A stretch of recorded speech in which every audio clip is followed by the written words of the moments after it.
Ready to move in premium triplex villas at Kollur APR Projects. Welcome to site 2024.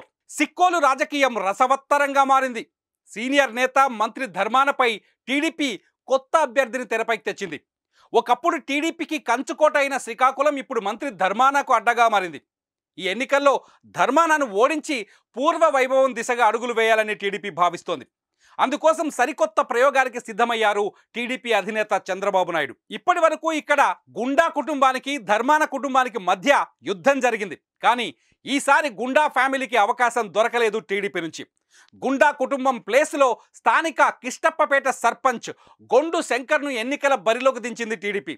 Srikakulam జిల్లా సర్పంచుల సంఘం అధ్యక్షుడిగా ఉన్న శంకర్ ఈసారి రాష్ట్ర రెవెన్యూ శాఖ మంత్రి రాజకీయ దురంధరుడైన ధర్మానను ఓడిస్తారా అన్నది సై 2024లో చూద్దాం.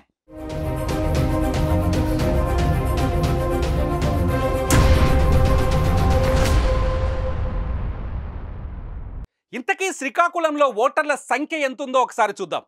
శ్రీకాకుళంలో ఇప్పటి వరకు ఉన్న సమాచారం ప్రకారం మొత్తం ఓటర్లు 2,68,780గా ఉన్నారు. ఇందులో 1,34,248 మంది పురుషులుంటే 1,34,490 మంది మహిళలు ఉన్నారు. ఇక్కడ ట్రాన్స్జెండర్ ఓట్లు 42గా కనిపిస్తున్నాయి. శ్రీకాకుళం అసెంబ్లీ నియోజకవర్గంలో శ్రీకాకుళం నగరంతో పాటు శ్రీకాకుళం రూరల్, గారా మండలాలున్నాయి.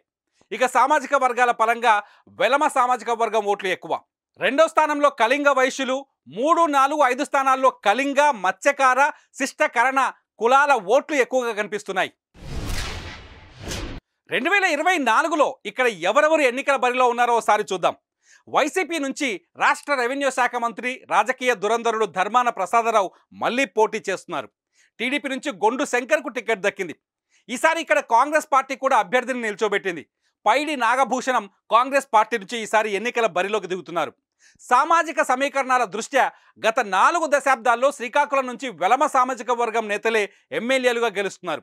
ఈసారి కూడా ప్రధాన పార్టీలు 2 అదే సామాజిక వర్గానికి చెందిన మంత్రి ధర్మాన ప్రసాదరావు, గొండు శంకర్లకు టికెట్లు ఇచ్చాయి. మంత్రి ధర్మాన సొంత నియోజకవర్గం నరసన్నపేట కాగా 2004 నుంచి ఆయన శ్రీకాకుళం నుంచే పోటీ చేస్తున్నారు. అప్పటి నుంచి జరిగిన 4 ఎన్నికల్లో 3 సార్లు గెలిచిన మంత్రి ధర్మాన శ్రీకాకుళంపై పట్టు సాధించారు. అయితే సీనియర్ నేతగా రాజకీయ వ్యూహ రచనలో దిట్టగా పేరున్న ధర్మాన ప్రసాదరావు మంచి వాగ్దాటితో ప్రజల్ని ఆకట్టుకుంటారు. స్థానిక యాస భాషలతో ధర్మాన ప్రసంగాలు ఒక్కోసారి సంచలనం సృష్టిస్తుంటాయి. ఇక టీడీపీ అభ్యర్థి రాజకీయ కుటుంబానికి చెందిన కిష్టప్పపేట సర్పంచ్ గొండు శంకర్కు టికెట్ ఇచ్చింది. అందరినీ ఆశ్చర్యపరిచింది ఆ పార్టీ. ఓ గ్రామ సర్పంచులు నేరుగా రాష్ట్ర రెవెన్యూ శాఖ మంత్రిపై తలపడే రాష్ట్ర రెవెన్యూ శాఖ మంత్రితో తలపడే స్థాయి కల్పించడంతో క్యాడర్ కూడా హ్యాపీగా ఫీల్ అవుతోంది.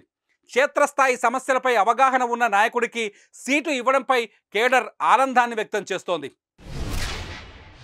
2019లో ఏం జరిగిందో ఒకసారి చూద్దాం. శ్రీకాకుళం నియోజకవర్గంలో 2019లో ఇక్కడ ధర్మాన ప్రసాదరావు విజయం సాధించారు. ఆయన జగన్ క్యాబినెట్లో మంత్రిగా కూడా ప్రస్తుతం ఉన్నారు.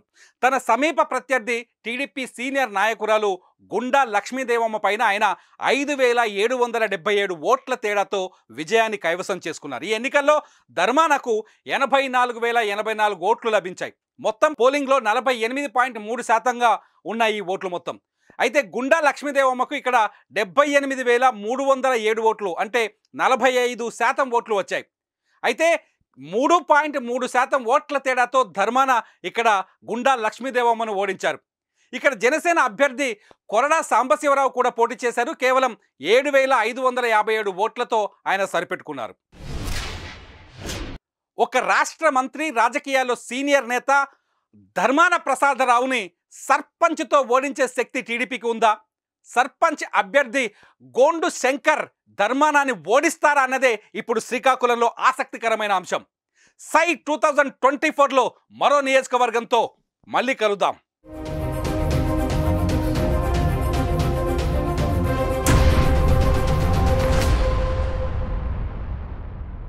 సుమన్ టీవీలో మీ పర్సనల్ అండ్ బిజినెస్ ప్రమోషన్స్ కోసం కింది నెంబర్కి కాంటాక్ట్ చేయండి.